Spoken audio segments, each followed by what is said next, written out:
we decided to let the people know that granted we have received all the application for new states to be created, either through member bill or through the memoranda, but not conceding that all of them are good enough to be created. There are constitutional procedures laid down in our Section 8, subsection 1 to 3, on how these applications should be made.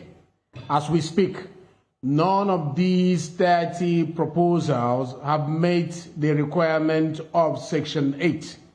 And that was why we decided to bring it to the notice of Nigerians that your application before us is ineffective.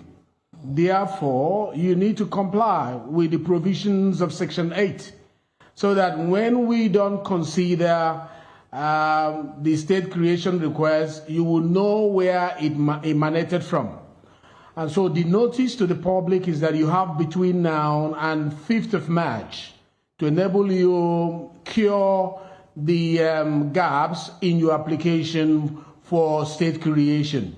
And if you go to Section 8, you will see 2/3 majority of the Senate, and that of the House of Representatives, the state houses of assembly, as well as the local government council, local government councils, 2/3 of that council. So let's follow that procedure and then present this application again. We are going to the newspapers to announce, place public announcement on the newspapers that those who want new states to be created should follow the guideline as laid down by the constitutional provisions. Okay, Deputy Speaker, you're saying, just to be clear, that this 31 request before your committee is invalid because they don't meet, the requirements. Is that what you're saying?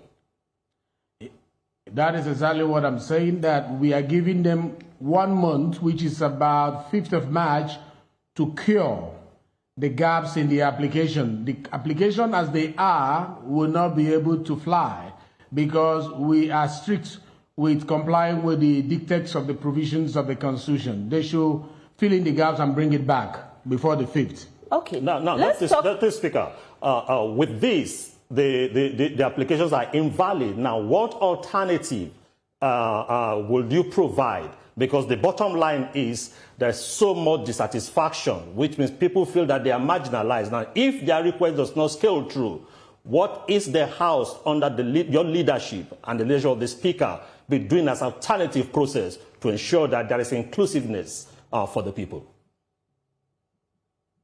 There is no alternative to complying with the provisions of the Constitution. There's no alternative. The positions of the Constitution is sacrosanct. It's our agronom. If it says you have to follow certain procedures in line with rule of law and observing that the supremacy of the Constitution is over all, you have to comply with the provisions of the Constitution. There is no alternative. So those who are desirous of state creation should comply with the procedures laid down in the Constitution and bring it back. That's a window we have created, which is 1 month, and it's sufficient enough for people to cure the gaps in the application. Deputy and we will Speaker, reconsider it. We get your point.